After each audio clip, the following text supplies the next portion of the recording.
नमस्कार, शुभ संध्या, जय हिंद, जय भारत। एक बार फिर वैभवी हाजिर है परिचर्चा के नई कड़ी के साथ। सबसे पहले तमाम सुधी, तमाम श्रोता, तमाम टीम के सभी पदाधिकारियों का विशेष आभार व्यक्त करती हूँ। आप सभी के सहयोग से, ईश्वर की अनुकंपा से, माता-पिता के आशीर्वाद से परिचर्चा के आज 125 पायदान पर हम हैं, यानी कि 125 एपिसोड लेकर आप सभी के समक्ष हैं। और हमें इस बात की बेहद खुशी है कि हमने परिचर्चा को निर्बाध चलाया है। हमने कभी उसे रुकने नहीं दिया, कभी थमने नहीं दिया। इस परिचर्चा को लेकर जब हमने शुरुआत की थी, तो हमने एक छोटे-छोटे विषय को चुना था और उन छोटे-छोटे विषयों को लेकर आज हम इतने बड़े विषय पर आ गए हैं कि शादी करना क्या ज़रूरी है या नहीं ज़रूरी है, जो भी है, आज हम चर्चा करेंगे इस विषय पर। और ऑनलाइन शिक्षा पद्धति से कार्यक्रम की शुरुआत हुई थी।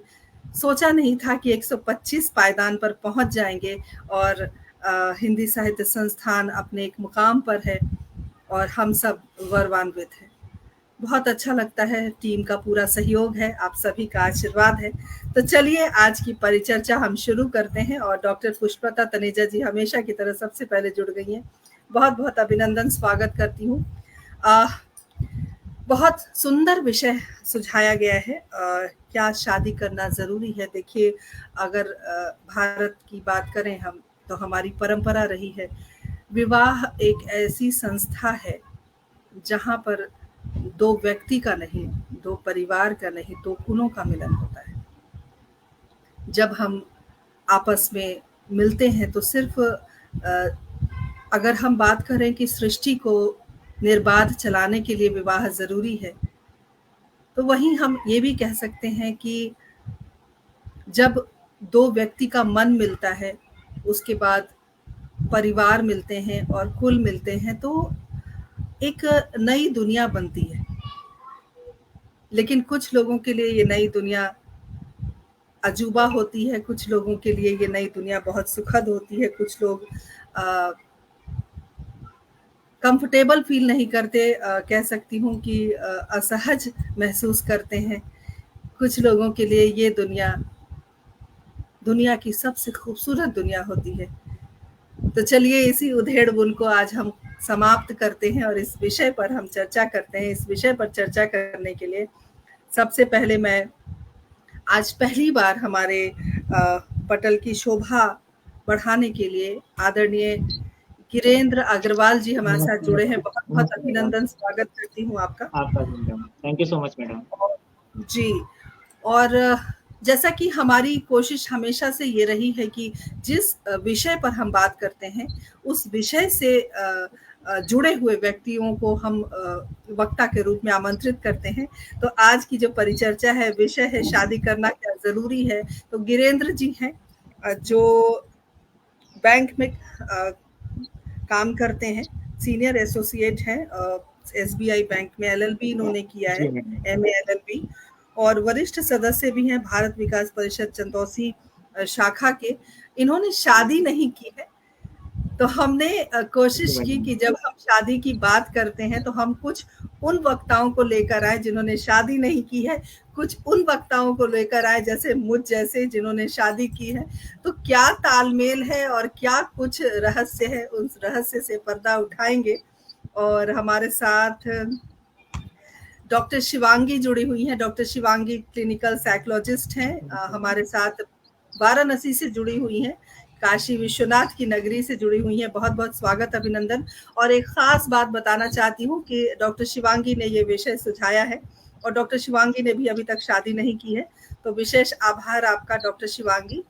हमारे थैंक यू सो साथ मच। प्रसिद्ध कवित्री नेहा शर्मा और एडिटर जुड़ी हुई हैं और इन्होंने भी शादी नहीं की है, इसलिए वक्ता के रूप में हमने इन्हें आमंत्रित किया क्योंकि बैलेंस बनाना बहुत ज़रूरी है। हमारे साथ हमारे कार्यक्रम की रीढ़ की हड्डी डॉक्टर मीता गुप्ता जुड़ी हुई हैं और आप शिक्षाविद हैं, बहुत अच्छी कवित्री भी हैं, बहुत अच्छी लेखिका भी हैं, यूट्यूबर हैं, ब्लॉगर हैं। और हमारे साथ आदरणीय राजीव अग्रवाल जी जुड़े हुए हैं, जो इस पटल के संयोजक भी हैं, समाज सेवी भी हैं।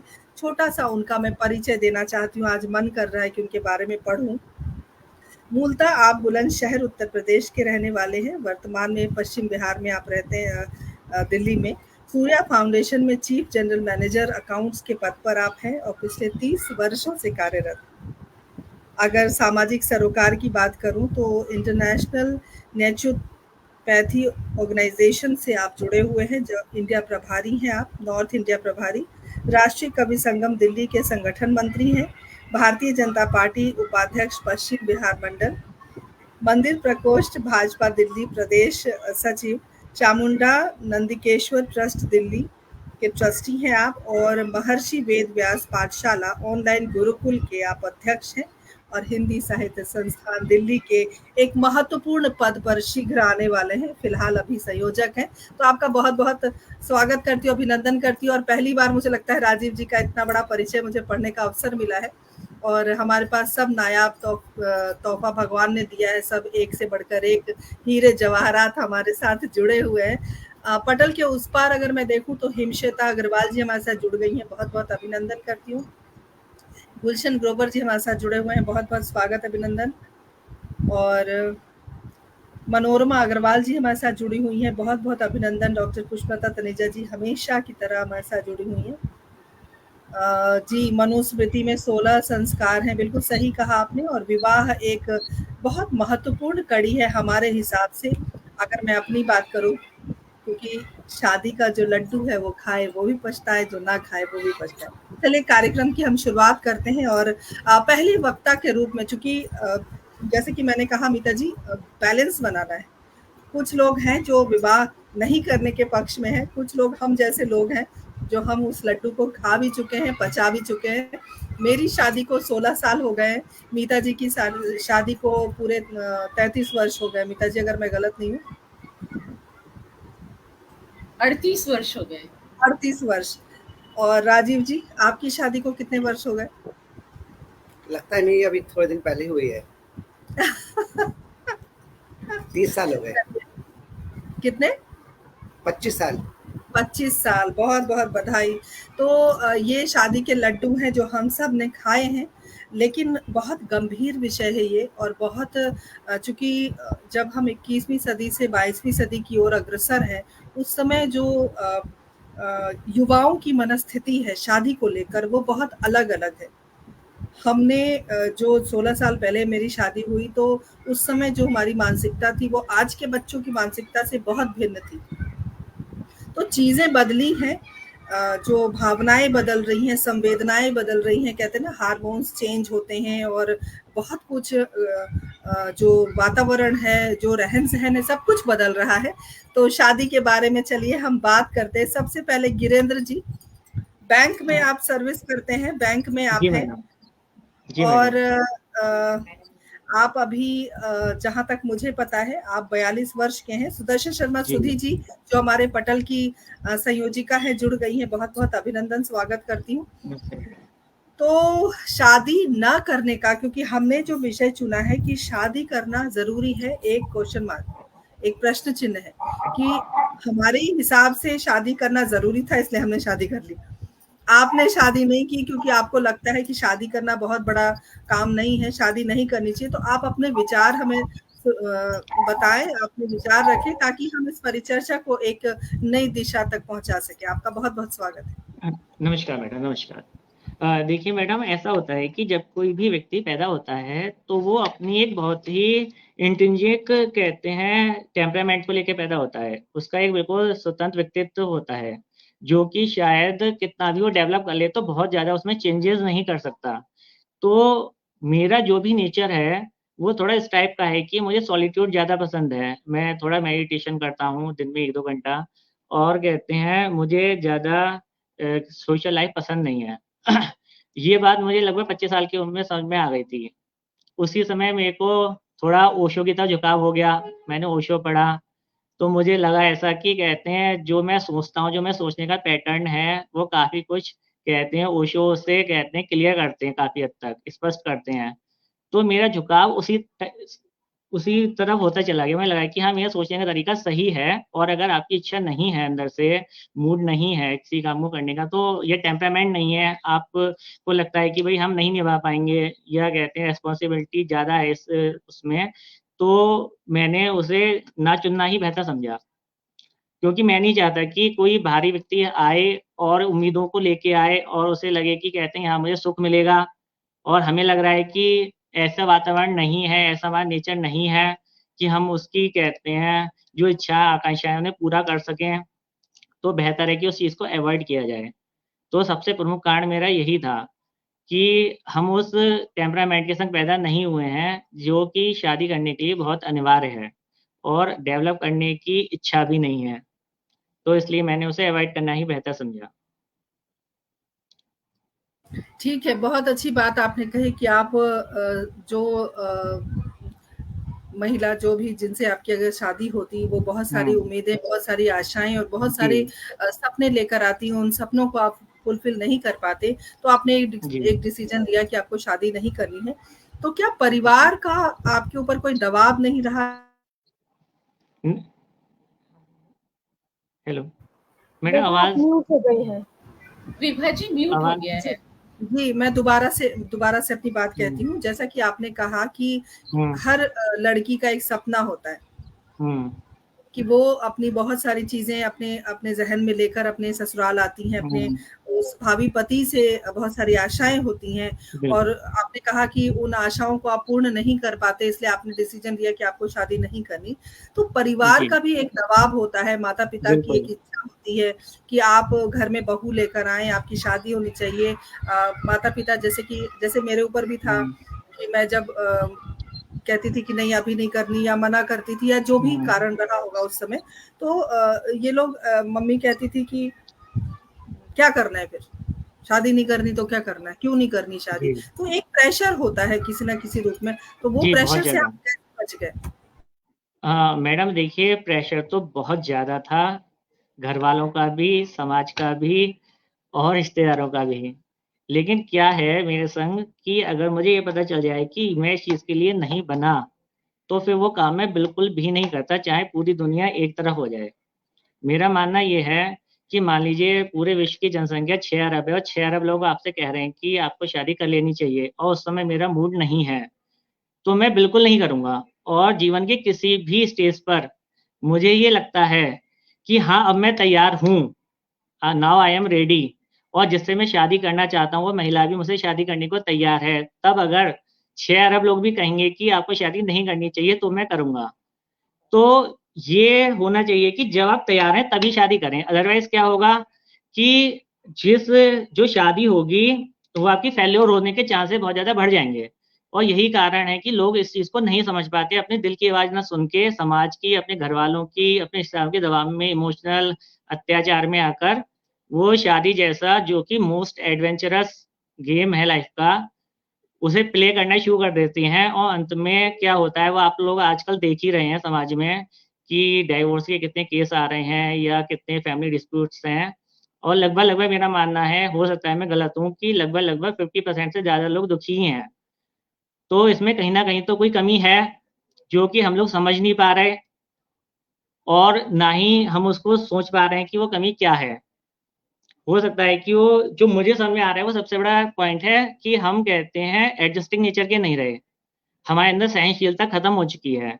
छोटी-छोटी बातों को हम एकदम से दिल पे ले जाते हैं और उसके कारण बहुत बड़े-बड़े निर्णय हम ले लेते हैं कि अपने घर चले गए, फिर वो कहते हैं डाइवोर्स का केस बन गया या समथिंग एटसेट्रा जो भी हो सकता है।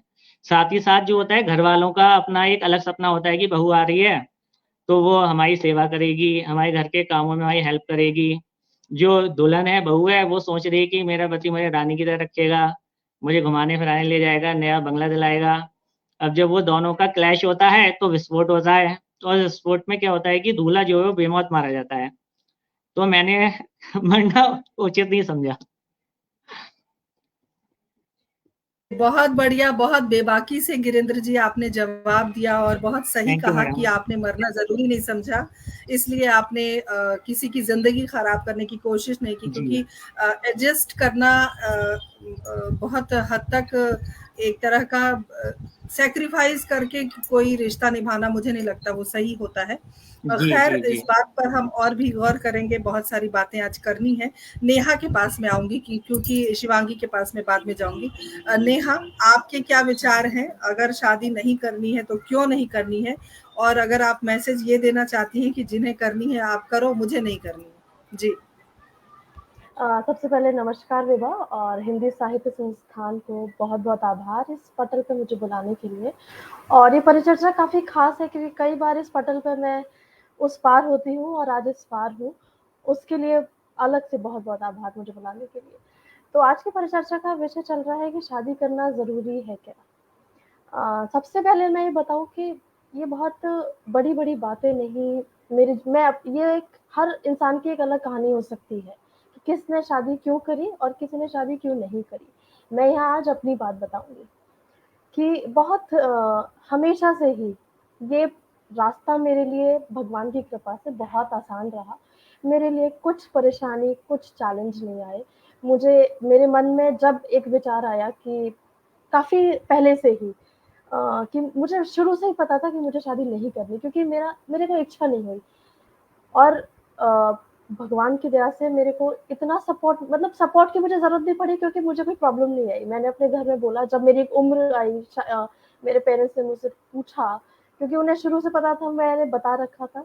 लेकिन एक समय पे पेरेंट्स पूछते हैं, तो बस एक दिन मुझसे सवाल किया कि क्या सच में नहीं करनी है शादी? मैंने कहा नहीं करनी, और बस। और हमारी वही बात खत्म हो गई। तो मुझे लकीली बाय गॉड ग्रेस अ, कोई प्रॉब्लम ही नहीं आई। मुझे कुछ लगा ही नहीं कि मैंने कुछ अलग या कुछ बड़ा किया है, पहली बात तो। और शादी ना करना बहुत बड़ा डिसीजन मेरे लिए, कभी मैंने ऐसा महसूस नहीं किया कि मैंने बहुत ज़िंदगी का एक बहुत बड़ा डिसीजन ले लिया है कि मैं शादी नहीं कर रही हूँ।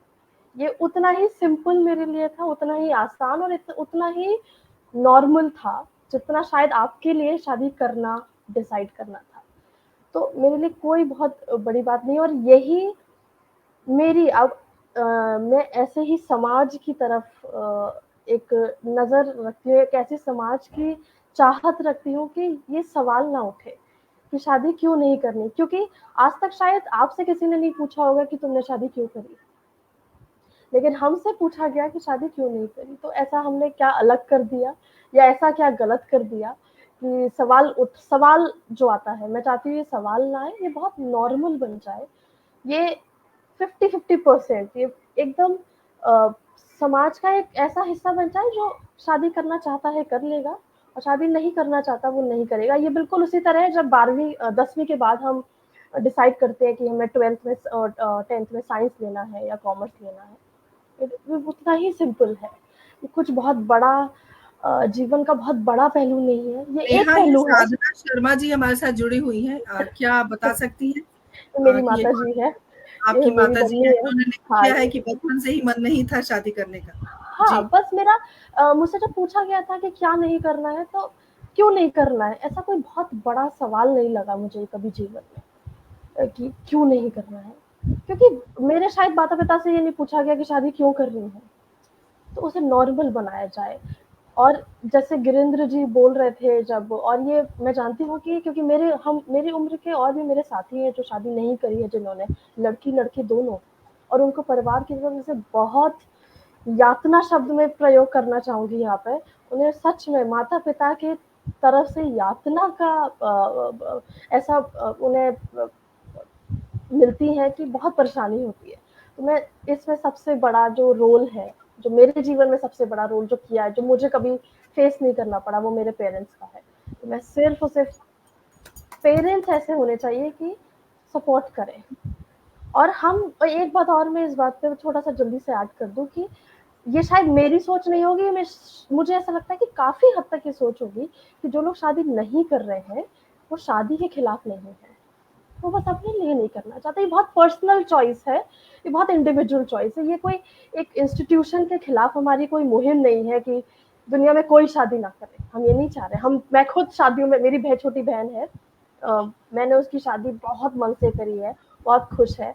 और बहुत लोग शादीशुदा, मेरे दोस्त बहुत शादीशुदा हैं, मैं हर शादी में जाती हूँ बहुत खुशी से, और पूरा नाचना और खाना मेरा आराम से रहता है। तो मैं शादी के खिलाफ हम शायद कोई भी नहीं होगा, हम बस अपनी शादी नहीं करना चाहते। बहुत बढ़िया नेहा, बहुत सुंदर जानकारी और बहुत सीधी और साफ बात आपने कही है। और हम दोबारा आपके पास आएंगे, गिरिंद्र जी आपके पास भी आएंगे। मेघा खंडेलवाल हमारे साथ जुड़ी हुई हैं, अभिनंदन करती हूँ, स्वागत करती हूँ। हमारे साथ पटल के मुख्य सलाहकार आदरणीय सुरेंद्र शर्मा सागर जी जुड़ गए हैं, बहुत बहुत आपका अभिनंदन करती हूँ। और प्रसिद्ध कवित्री नेहा शर्मा की माता जी उपस्थित हैं हमारे इस पटल की शोभा बढ़ाने के लिए, आपको जनस्पर्श है, बहुत बहुत आपको नमस्कार है।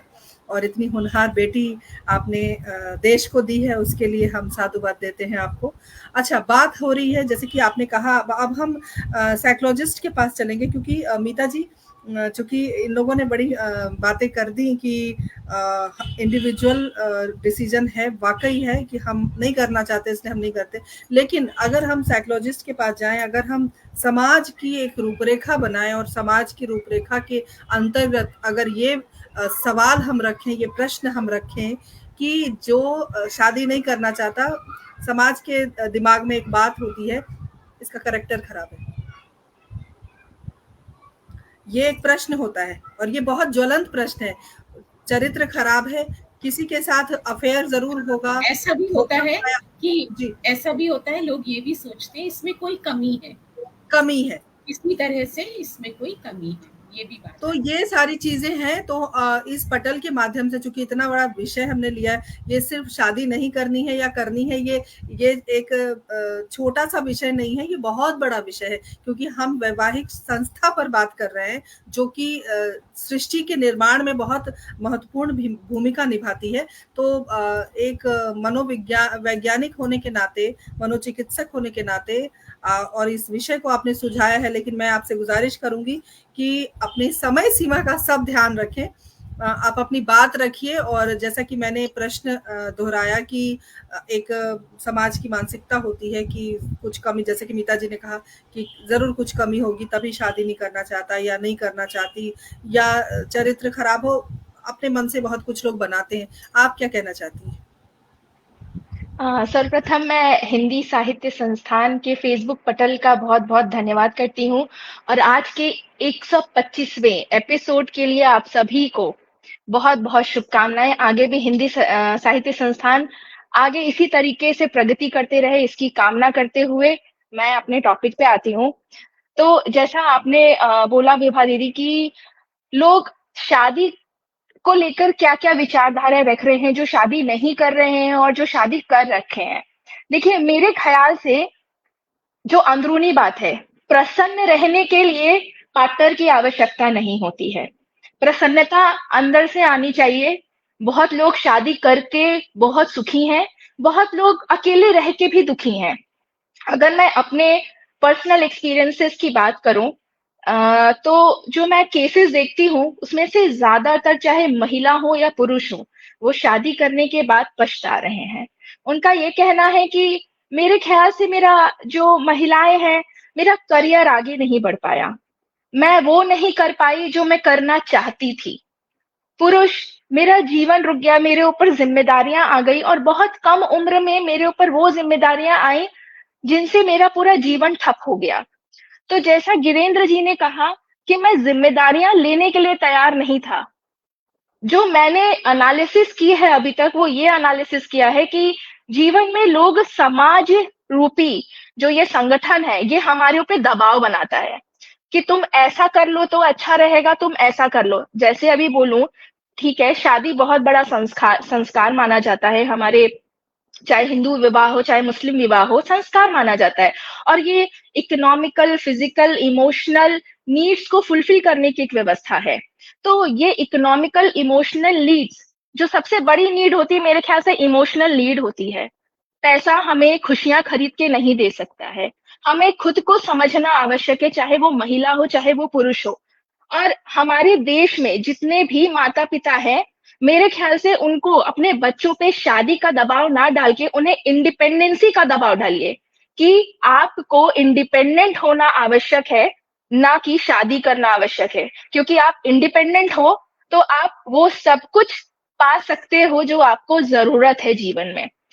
आप सिर्फ और सिर्फ सेक्सुअल नीड और इकोनॉमिकल नीड के लिए किसी पार्टनर पे आश्रित नहीं हो सकते हो, क्योंकि मैं आपको बताऊं बहुत सारे एक्स्ट्रा मैरिटल केसेस चल रहे हैं। शादी करने के बाद भी लोग सेक्सुअली सेटिस्फाई नहीं है और वो दूसरे पार्टनर की खोज में है, और ये मल्टीपल चल रहा है। मैं इवन आपको बताऊं कि अगर हमारे इंडिया में कुछ स्टेट्स ज्यादा है जहाँ की सेक्सुअल नीड्स को पूरा करने के लिए लोग वाइफ और हस्बैंड को स्वाइप करते हैं, तो क्या ये संस्कार है हमारे? क्या यही हिंदू संस्कार और हिंदू विवाह को संस्कार माना गया है? नहीं। एक्चुअल में हम लोग इतनी गंभीर बीमारी से पीड़ित हैं, नकारात्मक सोच रूपी बीमार। अगर आप अपनी सोच को संकुचित नहीं रखते हो, संकुचित का मतलब है पॉजिटिव, अगर आप अपनी पॉजिटिव सोच को नहीं फैला रहे हो और आप खुशी का रास्ता मतलब चेन बना रहे हो कि चलो एक जगह से नहीं फुलफिल हो रहा है दूसरी जगह से फुलफिल होगा। जैसा कि नेहा जी ने बोला, अपने बारे में बताया, मैं कुछ अपने बारे में भी एक्सपीरियंसेस बताना चाहूंगी कि मैं इंडिपेंडेंट हूँ और बाय गॉड ग्रेस मेरे पेरेंट्स इतने मुझे अच्छे मिले, इवन सोसाइटी भी बोलती है कि यार lucky to have a parents की जो आपको इतना मोटिवेट करते हैं। मैंने मल्टीपल टाइम शादियां तोड़ी हैं and I am proud of that कि मैंने शादी तोड़ी है, क्योंकि वहां पर मेरी इमोशनल नीड्स को नहीं समझने वाला कोई था, मेरी भावनाओं को किसी ने नहीं समझा। सारी जिम्मेदारी मेरे ऊपर डाल दी गई कि आपको अपने संस्कार दिखाने हैं। कि एक लड़की ही संस्कार दिखाती है? क्या एक लड़का वो संस्कार नहीं दिखाता जहां पर लड़कियों को इज्जत देना, लड़कियों की भावनाओं की पूर्ति करना, लड़कियों को समझना कि एक्चुअल में लड़कियां होती किस प्रकार से है। पैसा खुशियां नहीं खरीदता है, लड़कियों को बस चाहिए कि उसकी भावनाओं की इज्जत करे, और लड़कियों को भी चाहिए कि वो अपने पार्टनर की इज्जत करे। देखिए, जहां पर एडजस्टमेंट, जहां पर कंपैरिजन, अरे जहां पर कॉम्प्रोमाइज वर्ड जुड़ जाता है, वहां पर शादी टिकती नहीं है। और हमें लगता है हमारे देश में ज्यादातर महिला हो चाहे पुरुष हो, वो शादी में कॉम्प्रोमाइज करते हैं, एडजस्ट करते हैं। Why to adjust? क्यों करना है ये एडजस्टमेंट?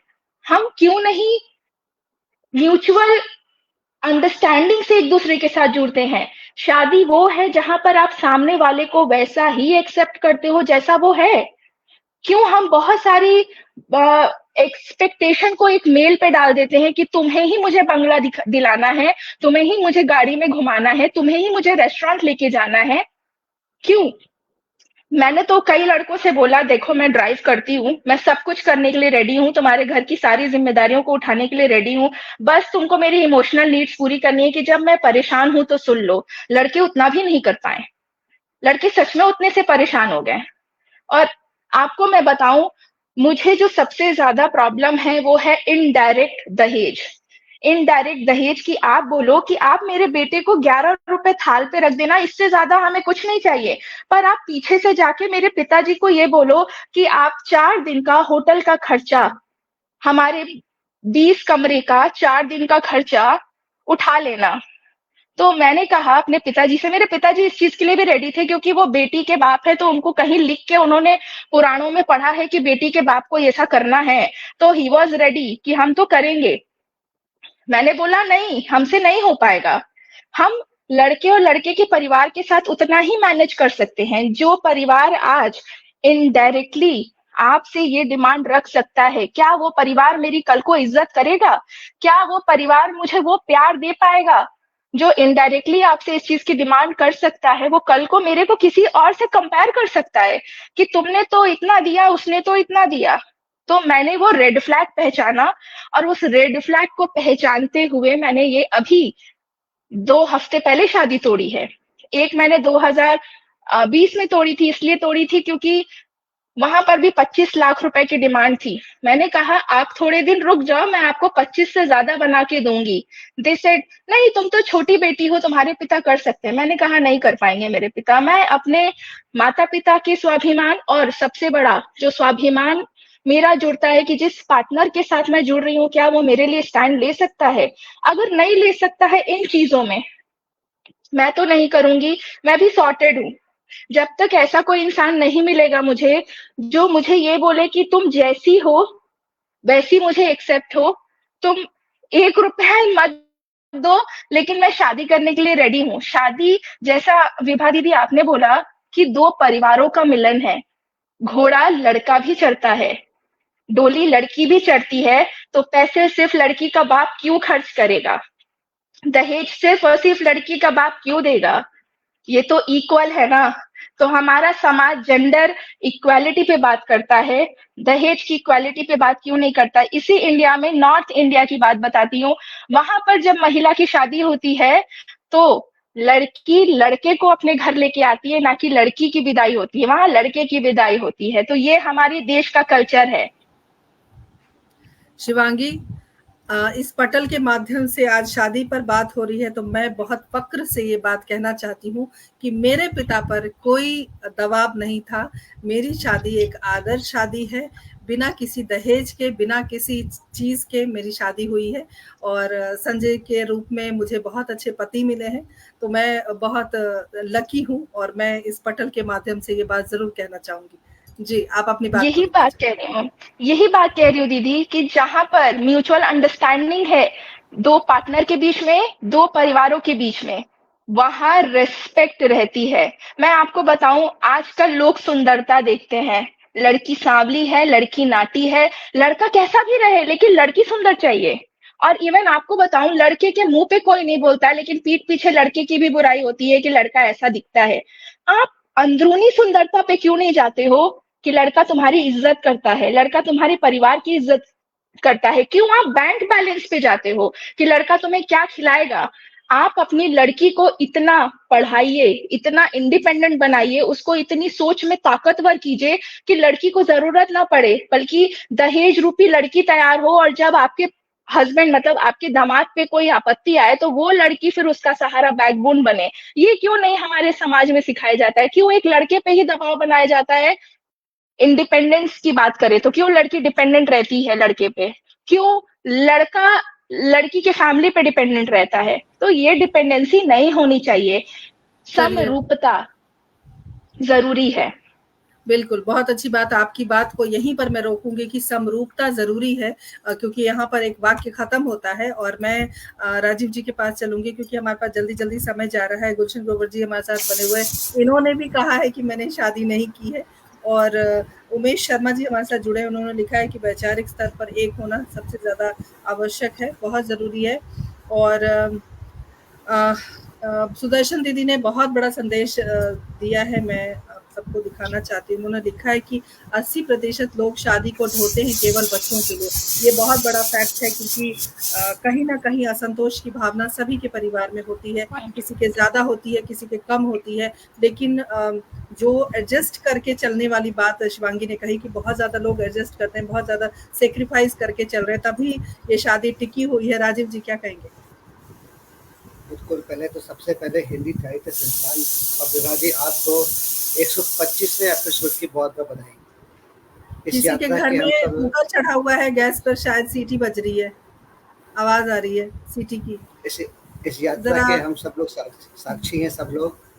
और हिंदी साहित्य संस्थान हमेशा नए नए विषय लेके आता है, और आज का विषय वाकई में बहुत ही अद्भुत है और सभी लोगों की लाइफ से जुड़ा हुआ है। तो आज अभी मैं सुन रहा था शिवांगी जी को, मैं इनकी बात से बिल्कुल एग्री हूँ जो आपने कहा है।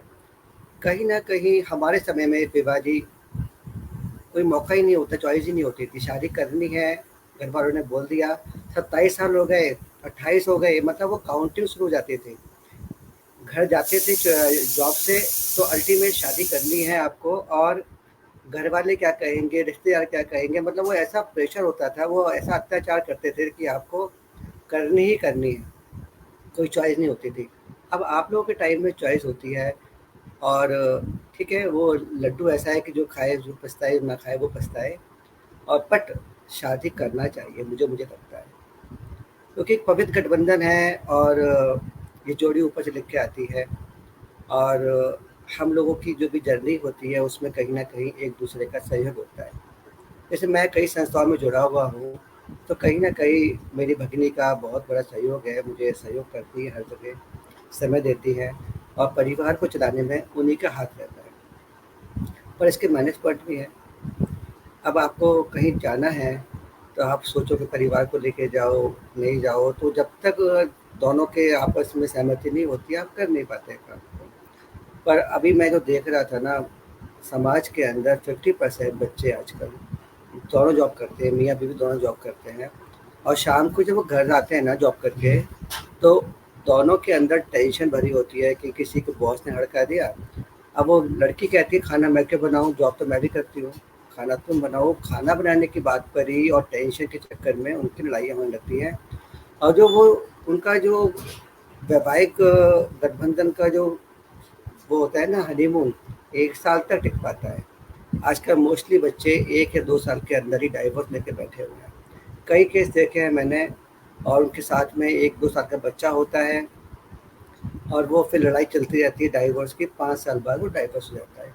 तो कहीं न कहीं शादी ना करना भी उनका अपना एक डिसीजन है, वो कहीं न कहीं ठीक होता है। पर हमारे टाइम में जो आप बात कर रहे थे कॉम्प्रोमाइज़, सैक्रिफाइस, आजकल के बच्चे नहीं करते हैं। वो हम लोग कहीं न कहीं ढोते रहते हैं, जो अभी मैडम ने कहा 80% लोग ढो रहे हैं बच्चों के लिए, वो भी ठीक है।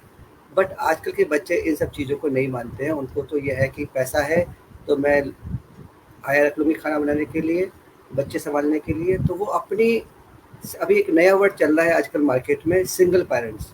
अभी किसी से बात हुई, परिचय मिला, बोला मैं सिंगल पेरेंट हूँ। तो क्या मतलब है इसका? तो उन्होंने बताया कि अभी भी डाइवोर्स हुआ है। तो समाज पता नहीं कहाँ जा रहा है, दुःख भी होता है और ठीक है। बहुत अच्छी बात राजीव जी, बिल्कुल सही कहा आपने कि समाज कहाँ जा रहा है पता नहीं, दुःख भी होता है और जो परिस्थितियाँ हैं वो कहीं न कहीं दुखी करने वाली हैं, कहीं न कहीं असंतोष की भावना है युवाओं के मन में। और जो दहेज की बात शिवांगी ने उठाई, ये बहुत बड़ा मुद्दा है और दहेज के खिलाफ मैं भी हूँ। और मैंने तो अगर मैं अपनी बात करूँ, मीता जी भी सहमत होंगी क्योंकि मीता जी ने भी इनके 2 बेटे हैं, मेरे भी 2 बच्चे हैं और हमने तय किया है कि ना हम दहेज देंगे, ना हम दहेज लेंगे। ना हमें देना, हम अपने बच्चों को इस लायक बनाएँगे कि हमें ज़रूरत ना पड़े किसी को कुछ देने की या किसी से कुछ लेने की। और बच्चे को जैसे कि कहा है कि सिर्फ़ लड़कियाँ संस्कार क्यों ढोएँ, लड़के को भी संस्कार सिखाना चाहिए। मीता जी, एक बहुत ज्वलंत प्रश्न फ्लैश हो रहा है सुदर्शन जी का, और मैं अब चाहूँगी कि आप अपनी वाणी से हम सबको तृप्त करें। लड़कियाँ फ़ाइनेंशियली इंडिपेंडेंट होकर भी बहुत परेशान हैं, घर में ही प्रतियोगिता होने लगी है कि तू अधिक कमाती है तो तू मुझे दबाती है। ऐसे करके बहुत सारे उनके संदेश हमारे पास आ रहे हैं कि कहीं न कहीं नौकरी पेशा जो महिलाएँ हैं वो भी दुखी हैं समाज की इन कुरीतियों की वजह से। तो अब सीधे आपके पास चलते हैं और क्या कुछ आपके मन में चल रहा है?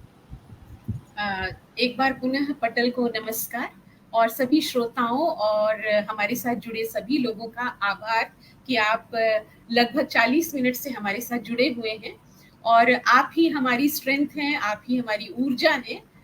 जो आप यहाँ पर होते हैं जब, तब हम अपने जो भी विचार प्रस्तुत करते हैं उनमें एक नयापन रहता है, उसमें एक धार भी आती है। आज का विषय मैं बहुत बहुत बधाई दूंगी शिवांगी जी को कि ऐसा विषय उन्होंने चुना जो सामाजिक भी है, क्योंकि विवाह का संबंध समाज से है, विवाह का संबंध संतति की निरंतरता से है, पीढ़ियां कैसे बनेंगी, और साथ ही साथ विवाह का संबंध व्यक्तिगत जीवन से भी है। ये एक ऐसा संस्कार है जो व्यष्टि से समष्टि की ओर जाता है। व्यष्टि यानी व्यक्तिगत जीवन और समष्टि यानी समाज। तो बहुत ही सुंदर विषय आपने चुना और विभा जी ने इसे स्वीकार किया और मुझे यहाँ वक्ता के तौर पर आमंत्रित किया। इसके लिए बहुत बहुत आभार है आप सबका और हिंदी साहित्य संस्थान को 125वीं अपनी इस कड़ी को प्रस्तुत करते हुए देखकर विभा जी मुझे बहुत ही खुशी, बहुत ही आनंद की अनुभूति हो रही है और हम सब कहीं ना कहीं प्रत्यक्ष अप्रत्यक्ष रूप से इसमें जुड़े हैं, इस बात की खुशी भी है। क्योंकि जब आप किसी फल के पेड़ को, छायादार वृक्ष को बढ़ते हुए देखते हैं, छाया देते हुए देखते हैं, फल लगते हुए देखते हैं, फूलों की सुगंध को महसूस करते हैं, तो आपको बहुत खुशी होती है। तो सबसे पहले तो ये छोटी सी प्रस्तावना मैं प्रस्तुत करना चाहती थी और विभा जी का आज शायद वो बात उनकी पूरी हो गई होगी कि बहुत दिनों से पटल पर आई नहीं है, अब इस बार तो आना ही है। ऐसा अधिकार कोई प्रेम से ही कर सकता है, वरना इतना अधिकार कोई कहाँ जताता है। सड़क पर चलने वाले न जाने कितने लोग होते हैं, उनमें बहुत से बुद्धिमान भी होते होंगे। खैर, विषय पर आती हूँ। विभा जी, जब मैं मात्र 21 वर्ष की थी तब मेरा विवाह हो गया था। और कैसे हो गया था? हुआ ये कि मैं जल्दी जल्दी पढ़ी, मेरी जल्दी जल्दी नौकरी लग गई। 20 साल की थी तो नौकरी लग गई। मैं घर की अकेली बेटी थी, मेरा एक छोटा भाई है बस। लेकिन मेरी मौसी की बहुत बहुत सारी बेटियां थी और वे सब मुझसे बड़ी थी। मम्मी को, जबकि वे खुद शिक्षिका थी, पढ़ी लिखी थी और देख रही थी कि ये लड़की पढ़ रही है, पढ़ते पढ़ते मैंने नौकरी पाई और अपनी सारी पढ़ाई नौकरी के दौरान की, शादी के बाद भी। तो उनको ये हमेशा रहता था मन में विचार कि उनकी शादी नहीं हो रही, अरे डेजी की नहीं हो रही, अरे लवली की नहीं हो रही, अरे दीपा की नहीं हो रही, डॉली की कैसे होगी? मेरा घर का नाम डॉली है, डॉली की कैसे होगी? ढूंढना शुरू करते हैं। जैसे ही नौकरी लगी, 20 साल की उम्र है मेरी, डैडी ने ढूंढना शुरू कर दिया। हम तब असम में रहते थे। असम से वो चिट्ठियां लिखा करते थे, दूल्हे ढूंढा करते थे, ये वो। फिर उन्होंने मई के महीने में, ये उन्होंने 6-8 महीने किया। अगस्त में मेरी नौकरी लगी। मई के महीने में एक लिस्ट बनाई, 10 मई को इससे मिलना है, 12 मई को इससे मिलना है दिल्ली में, 14 मई को एक एक दिन गैप देके, और एक खैबर रेस्टोरेंट है दिल्ली में, वहां की हमारी एक एक दिन बाद की बुकिंग थी। अब वो हुआ ये इत्तेफाक कि 10 मई को जिनसे मैं मिली वो 17 मई को उनसे रोका हो गया और जनवरी के महीने में शादी हो गई। अब शादी हुई, हम हैं बनिए, अग्रवाल जी जानते हैं, राजीव जी, दहेज चलता है बहुत। डैडी ने एक लिस्ट बना रखी थी कि बिटिया को ये देना। मैं अकेली बेटी हूँ, घर भी ठीक था, डैडी वायुसेना में अफसर थे, तो कोई कमी नहीं थी। उन्होंने एक लिस्ट बना रखी थी, डॉली को ये देना, ये देना, ये देना, ये देना, ये देना। जब रोका हुआ तो मेरे ससुर जी के पास वे लेकर गए उस लिस्ट को और उन्होंने कहा कि गुप्ता जी, ये लिस्ट है, इसमें कोई कमी हो तो बता दीजिएगा। गुप्ता जी ने, यानी मेरे ससुर जी ने, लिस्ट फोल्ड की, मेरे डैडी की पॉकेट में यहाँ रखी और कहने लगे, मेरी सास नहीं थी, मेरी शादी से पहले वे खत्म हो गई थी 1984 में, उनको कैंसर था। हाथ जोड़कर कहने लगे, मुझे घर संभालने वाली लड़की चाहिए, मेरी पत्नी तो है नहीं, अब ये जो आएगी ये घर संभालेगी, मेरे घर में सब कुछ है, मेरे पति अकेले बेटे हैं और मेरी एक ही बहू होगी, उन्होंने कहा, और वो ये घर संभालेगी जो मेरी पत्नी छोड़कर चली गई है। और टीके में उन्होंने 1 रुपया लिया, क्योंकि लेना शगुन होता है, उस समय दिया जाता था और वो सब होता था। और मैं शादी में क्या लेकर आई थी? अपने कपड़े, क्योंकि मैं कपड़ों की शौकीन हूँ, वो आप लोग कभी कभी कहते भी रहते हैं, तो मैं शौकीन हूँ। कपड़े थे मेरे पास, और कपड़े थे कौन से? असम वाले कपड़े थे। मेरी शादी हुई नैनीताल में, जो बिल्कुल काम नहीं आए फिर, क्योंकि वहां तो बहुत सर्दी थी जनवरी के महीने में, वहां बर्फ गिर रही थी जिस दिन मेरी शादी हुई, तो कपड़े भी काम नहीं है। और एक मुझे गाना सुनने का बहुत शौक था, तो मेरे पास एक कैसेट प्लेयर था, जो हम क्योंकि असम में रहते थे तो चाइना बॉर्डर के पार से स्मगलिंग बड़ी हुआ करती थी, तो एक छोटा सा वो था बस। जब मेरे मम्मी ने मेरे हस्बैंड से शादी से 2 दिन पहले पूछा कि बेटा डबल बेड हमारे यहाँ जरूर दिया जाता है, तो मेरे हस्बैंड ने मुझे बुलाया, हमारी शादी नहीं हुई थी, हम एक दूसरे को जानते भी नहीं थे, क्यों तुम बिना डबल बेड के सो नहीं सकती हो क्या? ये उनका सवाल था और मेरे पास जवाब नहीं था। बेशक मैं पढ़ रही थी, मैं क्या जवाब देती कि क्या डबल, मुझे कुछ समझ ही नहीं थी। लेकिन उनका प्रश्न मुझे कई सालों के बाद समझ में आया कि वो भौतिकता से कितनी दूर थे। उनको नहीं लगा कि कोई दहेज जैसी चीज हमारे और उनके रिश्ते में होनी चाहिए। तो यहाँ से रिश्ते की शुरुआत हुई। इस शुरुआत में मेरे ससुर जी का बहुत बड़ा हाथ रहा, क्योंकि मैं अकेली बहू थी, मैं अपने घर में भी घर की रानी थी और यहाँ तो मैं महारानी थी। बहुत प्यार मिला। शादी के बंधन को मैं बंधन नहीं मानती, ये एक संस्कार है, मैं पहले भी कह चुकी हूँ, ये संस्कार जरूरी है। ये मेरे समय की बात मैं कर रही हूँ, अभी मैं आगे के आज के समय की अपने बच्चों के लिए भी आऊंगी, क्योंकि इससे प्रेम, विश्वास, एक दूसरे का सम्मान और समर्पण का भाव बढ़ता है। जब एक लड़की, आपने मेघालय की बात की है, मैं असम में रही हूँ, मेघालय मेरा काफी आना जाना रहा, तुरा में मेरी एक दोस्त भी रहा करती थी। वहां लड़की के घर आता है लड़का और सारी संपत्ति लड़की को मिलती है। ये तुरा की बात है, मेघालय की। हमारे यहाँ ऐसा नहीं है, लेकिन फिर भी हमारे यहाँ दो परिवार मिलते हैं। विभा जी ने पहले ही कहा था, दो परिवारों की शादी होती है। पहली चीज तो ये बहुत नोट करने वाली बात है, दो इंडिविजुअल्स की शादी नहीं हो रही है। जहां दो परिवार जुड़ते हैं वहां बहुत कुछ खूबसूरत होता है। अब वो रूठने वाले फूफा जी तो हर जगह मिलेंगे, उनको छोड़ दीजिए आप, है ना, वो तो रूठेंगे ही, वो रूठने के लिए बने हैं, उन्हें छोड़ दीजिए। बाकी संस्कार ये ऐसा है जिस पर समाज टिका है। हम ये नहीं कह सकते कि शादी नहीं करनी चाहिए। सारे वक्ताओं ने जो अविवाहित है यही कहा कि शादी नहीं करनी चाहिए, ऐसा उनका विचार नहीं है। उनका विचार ये है कि शादी जरूरी नहीं है। ऐसे ही मैंने एक बार एक लेख लिखा था कि क्या स्त्री के लिए मां बनना जरूरी है? क्या मातृत्व की भावना तभी जागृत होगी जब वो खुद बच्चे को जनेगी? नहीं। इसी तरह यहां भी मैं इस बात को कहूंगी कि शादी करना जरूरी बिल्कुल भी नहीं है। और प्रत्यक्ष किम प्रमाणम, मेरे दो बेटे हैं, एक बेटे की शादी हुई क्योंकि उसने कहा कि मुझे शादी करनी है। वो लंदन में रहता है, उसकी शादी हुई। छोटे वाले बेटा जो उससे 3-4 साल ही छोटा है, उससे पूछते हैं, वैसे तो मैं पूछती नहीं, ये सवाल हमारे घर में कभी भी फ्लोट नहीं करता कि शादी कब करोगे। वो अभी 28 साल का है। उसने मुझसे अपने आप कहा कि मम्मी आप सोचती होंगी शादी के बारे में, अक्षर बात नहीं करता।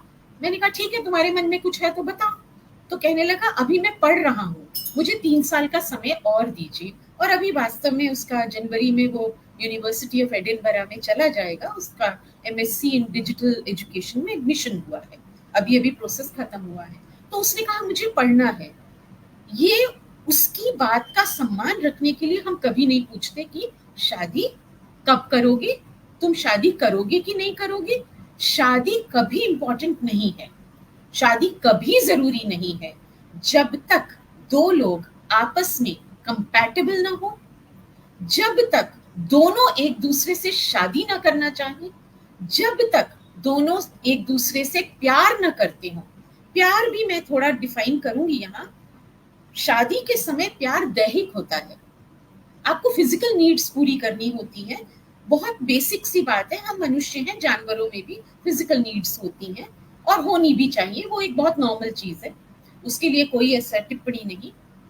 लेकिन शादी कुछ सालों के बाद दैहिक नहीं रहती है, वो एक समझदारी का रिश्ता बनती है। वो आपको समाज को छोड़ दो, समाज को तो हम किनारे कर देते हैं क्योंकि समाज के अनुसार चलना न मैंने कभी सीखा और न मैंने चाहा। और आप वो होने चाहिए जो समाज को दिशा दें। तो समाज की बात छोड़ देते हैं, पर वो एक बहुत खूबसूरत रिश्ता होता है। क्या होता है जब आप 40 के आसपास पहुंचते हो, आपके सब दोस्त शादी कर चुके होते हैं, आप उनके घर जाते हो, कहीं एक रीतापन, कोई माने या ना माने, एक रीतापन, एक खालीपन उन बच्चों को देखकर, या न भी बच्चे हो, आपस में पति पत्नी को मनुहार करते हुए देखकर कहीं मन में ये भावना आती है कि हमें भी एक अच्छा लाइफ पार्टनर मिल जाए। लेकिन वो दिन कब आएगा, उसके लिए हमें रुकना चाहिए, इंतजार करना चाहिए, कोई जल्दबाजी नहीं। माता पिता को निश्चित तौर पर इतना समझदार होना होगा। मैं उन समझदार पेरेंट्स में अपने आप को मानती हूँ। अपूर्व ने जिस दिन कहा शादी करनी है, 3 महीने में उसकी शादी हो गई, क्योंकि वो तो लंदन में रहता है, वहां तो संस्कार बिल्कुल अलग होते हैं, रजिस्ट्रेशन होता है और फटाफट आपको जब की डेट मिल जाए आप उस दिन शादी कर सकते हैं। अक्षर ने कहा मुझे पढ़ना है, अभी 2 साल वो और पढ़ेगा। मैं यही सोच सोच कर घुलती जाऊं कि लड़का 30 साल का हो जाएगा, हाय शादी नहीं हुई इसकी। ये मेरे संस्कार नहीं है। मेरे मम्मी डैडी ने मेरी शादी किस उसमें की होगी जिसमें शायद मेरी मम्मी का रोल ज्यादा रहा होगा, क्योंकि मौसी की बेटियों की शादी नहीं हो रही थी और मुझे उसका कोई मलाल भी नहीं है। आज मैं बड़े गर्व से कहती हूँ 38 साल हो गए शादी को, मेरी नौकरी को 40 साल हो गए, तो ये गर्व की बात है मेरे लिए आज। हाँ, जीवन का रास्ता पथरीला होता है, दोनों को हाथ पकड़कर एक दूसरे का चलना होता है, मेरे जीवन में ऐसा भी समय आया कि मैं बिस्तर पर हूँ और मुझसे चादर खींची नहीं जा रही है, मैं उठा नहीं पा रही हूँ चादर। उस समय मेरे मम्मी डैडी दूर थे, मेरी सास कभी थी नहीं मेरे साथ, वो मेरे शादी से पहले चली गई थी, ससुर जी समाप्त हो चुके थे, तो मेरे पति थे वहाँ। वो कुछ नहीं कर पाते थे तो भी सिर पर हाथ रख लेते थे, हाथ पकड़ लेते थे, मेरे लिए उतना काफी था और काफी है आज भी। कभी कभी पैरों में दर्द होता है, ये मंच पर कहने वाली बात नहीं है, लेकिन फिर भी लाओ मैं तेल लगा दूं मीता, तो अजीब लगता है, लेकिन वो कर देते हैं और उनको सहज लगता है। उन्होंने कभी इस बात को नहीं समझा ये स्त्री है ये पुरुष है। हम दोनों लगभग बराबर ही हमारी कमाई थी, अब वो रिटायर हो गए हैं। और कभी ये नहीं आया कि सैलरी कितनी है तुम्हारी, मेरी सैलरी इतनी है, मैं तो बड़ा ऑफिसर हो गया हूँ, बैंक अधिकारी हूँ, मैं तो मात्र एक टीचर हूँ। तो कभी वो यही बात है कि अहम को रिश्ते में न आने दें, शादी करें जरूर, लेकिन सही समय पर करें। बहुत बढ़िया मीता जी, अपना वक्त लें और शादी अगर कहीं संभावना है तो उसको जरूर जिंदा रखें और जरूर करें शादी। समाज चलेगा तभी जब सुयोग्य लोग आपस में मिलकर एक सुंदर स्वस्थ संतति पैदा करें। Thank you. बहुत बढ़िया, बहुत सुंदर मीता जी, बहुत बेहतरीन जानकारी और कहीं ना कहीं एक पॉजिटिव संदेश, एक सकारात्मक ऊर्जा पैदा करने वाला संदेश कि अगर आपको आपके मन के हिसाब से कोई जीवन साथी मिलता है तो आपको शादी जरूर करनी चाहिए।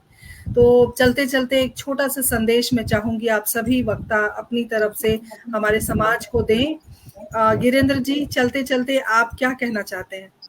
जी मैडम, मेरा मानना यह है मैडम कि विवाह रूपी संस्था जो है वो समाज का आधार है, और यदि हम एक बेहतरीन समाज का निर्माण करना चाहते हैं तो मेरा ये मानना है कि कॉलेज लाइफ में ही जो भी हम कहते हैं पढ़ाई कर रहे हैं उसी के साथ कुछ प्रिपरेटरी कोर्सेज जारी होने चाहिए, जिसमें कि शिवांगी मैडम ने जो भी पॉइंट्स बताए, temperament, adjusting nature, compatibility, dowry बहुत बड़ा प्रॉब्लम है, लाइफ पार्टनर को कैसे स्पेस दिया जाए, कंट्रोल करने की जो पावर्स होती है, सबकी इच्छा रहती है, इन सबको उसमें शामिल किया जाए, ताकि जो बच्चे वहां से निकले उसे पढ़ के तो वो शादी को कैसे निभाया जाए उसे समझ सकें, उससे एक बेहतर समाज का निर्माण हम कर पाएंगे। अदरवाइज हम इसी तरीके से एक दुखी समाज को देखते रहेंगे जहाँ पे पूरी फैमिलीज जो भी इसमें इन्वॉल्व हैं वो दुखी रहेंगी। Thank you madam. Meeta ji, Girendra ji ने, आप चूंकि शिक्षिका हैं, बहुत बड़ी बात कह दी है। एजुकेशन बहुत सुंदर, इन्होंने बहुत प्यारी बात कही है। मैं इसमें एक चीज और जोड़ना चाहूंगी कि मात्र कोर्स कर लेने से या कोई ऑनलाइन हो या ऑफलाइन कोर्स कर लेने से, ऐसे तो हजारों बच्चे हर साल एग्जाम में बैठते हैं और कुछ के अभी जैसे नीट की परीक्षा अद्भुत हुई, इतने सारे बच्चों के पूरे नंबर आए। बोर्ड के एग्जाम्स में भी कुछ बच्चों के अच्छे नंबर आते हैं, कुछ फेल भी होते हैं।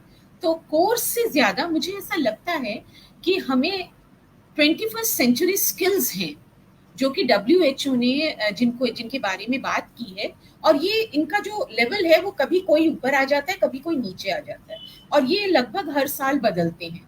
तो 21st सेंचुरी स्किल्स जिसमें समानुभूति, सहानुभूति, डिजिटल वेलबींग के बारे में हमने बात नहीं की है, ये भी एक बहुत बड़ा कारण है रिश्तों के टूटने का, क्योंकि मतलब बहुत सारी चीजें जो एक्स्ट्रा मैरिटल अफेयर और बहुत सारी ऐसी साइट्स हैं जो कि इन चीजों को बढ़ावा देती हैं।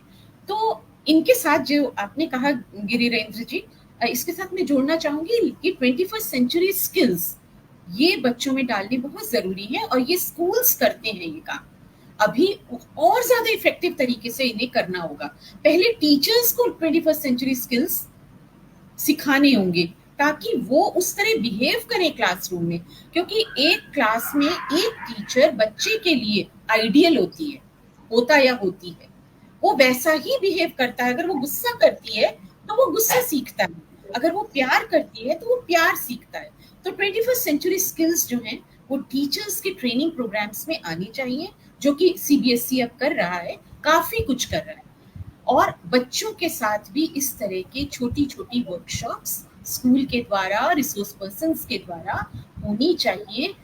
बच्चों की जो बहुत कुछ गड़बड़ है वो छोटी छोटी वर्कशॉप, 1 दिन की, 2 दिन की, कुछ एक्टिविटीज, कुछ तरह जैसे कि मैं देख रही हूँ राजीव जी के जो संस्कार शाला है उसमें बहुत कुछ करवाते हैं। मतलब केवल योग और केवल मंत्रोच्चारण नहीं, उसमें बहुत कुछ करवाते हैं। ऐसे होने चाहिए छोटे छोटे प्रोग्राम जो बच्चे के दिल तक पहुंचे। वो कोर्स से नहीं होगा, वो बच्चे तक आपको पहुंचना होगा। जैसे आंगनबाड़ी की टीचर्स हैं, जैसे छोटी छोटी जगह हैं, एनजीओज हैं, वो काम करें बच्चों के। बहुत बड़े मीता जी, बहुत बहुत आभार आपका। और डॉक्टर शिवांगी, क्या कहना चाहेंगी आप? जी, मेरा तो जाते जाते बस यही कहना है कि पूर्ण प्रेम वो है जो अपने आप में तृप्त हो, वही दे सकता है पूर्ण प्रेम, और कोई नहीं दे सकता। तो पहले अपने आप से प्यार कीजिए, तभी आप दूसरे से प्यार करने की क्षमता को रख पाएंगे। और दूसरी चीज कि जो समाज रूपी ये बनाए गए हैं संस्कार, जो समाज हमारे संस्कार बना रहा है, वो संस्कार नहीं है। एक्चुअल में संस्कार माता पिता अपने बच्चों को इक्वालिटी का सिखाएं, ना कि वो ऐसा है वो वैसा, ऐसा कुछ भी नहीं होना चाहिए। तीसरा मैसेज जो मैं देना चाहूंगी कि सिर्फ और सिर्फ लड़की की जिम्मेदारी या एक परिवार, लड़की के परिवार की जिम्मेदारी नहीं है शादी को चलाना, बल्कि लड़के और लड़के के परिवार की भी पूर्ण जिम्मेदारी बनती है एक अच्छी शादी को निभाने में। और हाँ, लड़का, जैसे मीता मैम आप बहुत खुश है, वैभवी दी आप बहुत खुश है, राजीव सर आप बहुत खुश है, इसलिए खुश है क्योंकि आपको पार्टनर अंडरस्टैंडिंग मिला है। तो जब अंडरस्टैंडिंग पार्टनर मिल जाएगा तो डेफिनेटली मैं भी शादी करूंगी। मैं ना शादी के खिलाफ हूँ, ना मैं उसके बहुत ही मतलब कहते हैं ना कि मैं उसके साथ चल रही हूँ। मुझे मेरे हिसाब से मिलेगा, डेफिनेटली मैं शादी करूंगी। बस मुझे खुश रखने वाला मिलना चाहिए, मेरे परिवार को रेस्पेक्ट करने वाला मिलना चाहिए। बहुत बढ़िया, बहुत बहुत आभार आपका डॉक्टर शिवांगी। और नेहा, आप क्या कहना चाहती हैं? मैं जल्दी से बस 2 बातें कहना चाहूँगी और इस विषय के बारे में बस बात करूँगी कि एक तो मैं चाहती हूँ कि ऐसा समाज, एक ऐसा समय आए जब ये जो शादी ना लेने का डिसीजन है, ये नेगेटिव स्पेस से ना आए। कुछ ऐसा हम कुछ बुरा हुआ है उसकी वजह से हम शादी ना कर रहे हो, ऐसा नहीं होना चाहिए। एक पॉजिटिव, जिस तरह शादी करने का पॉजिटिव अप्रोच है, ना शादी करने का पॉजिटिव अप्रोच होना चाहिए, ऐसा समय आना चाहिए। और दूसरा, मैं पेरेंट्स से बहुत गुजारिश करना चाहूँगी कि जो बच्चे शादी नहीं करना चाहते हैं, बस उनको सपोर्ट करें, क्योंकि आप ज़बरदस्ती शादी करके उनका जीवन खराब ही करने वाले हैं और साथ-साथ अपना। वो ना कभी खुश रहेंगे, ना आप भी उससे खुश रहेंगे। तो उन्हें सपोर्ट करें, उन्हें समझें। बस मैं ये चाहती हूँ। Thank you. विभा, म्यूट हैं आप शायद। क्या हो रहा है? मैं ज़्यादा ही म्यूट हो रही हूँ। बहुत म्यूट थी जी, बहुत बेहतरीन संदेश आप सभी की ओर से। हमारे साथ संगीता चौहान जुड़ गई हैं, बहुत बहुत अभिनंदन, स्वागत करती हूँ।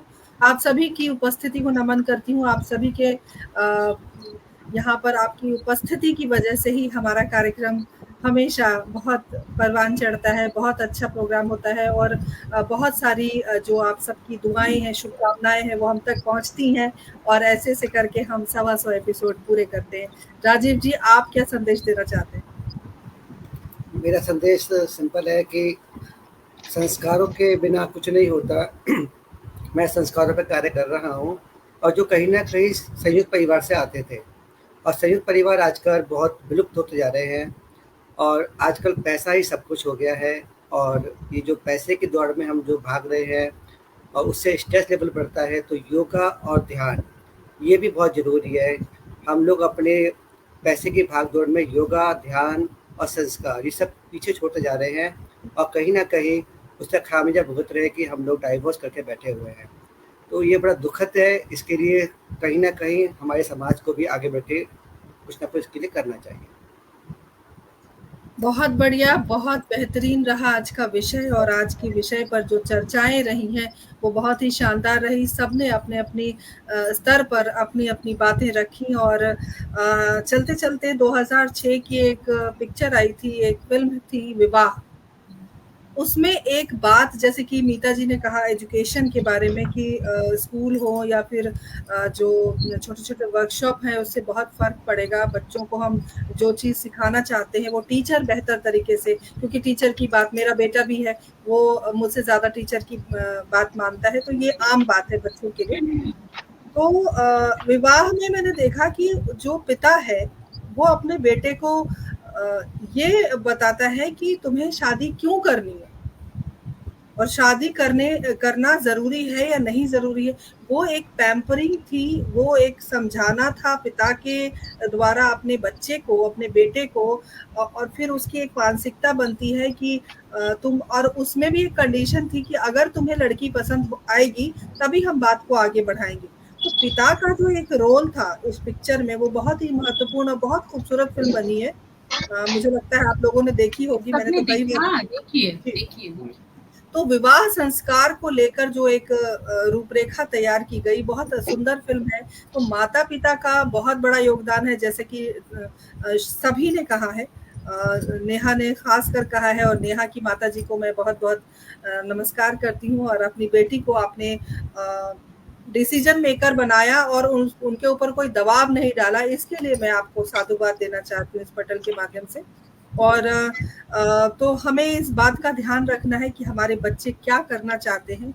अगर शादी करना चाहते हैं तो जरूर करें, नहीं करना चाहते तो उसके ऊपर आप किसी तरह का दबाव ना डालें, क्योंकि जो शादी है वो बहुत खूबसूरत है, उसे बदसूरत ना बनाएं।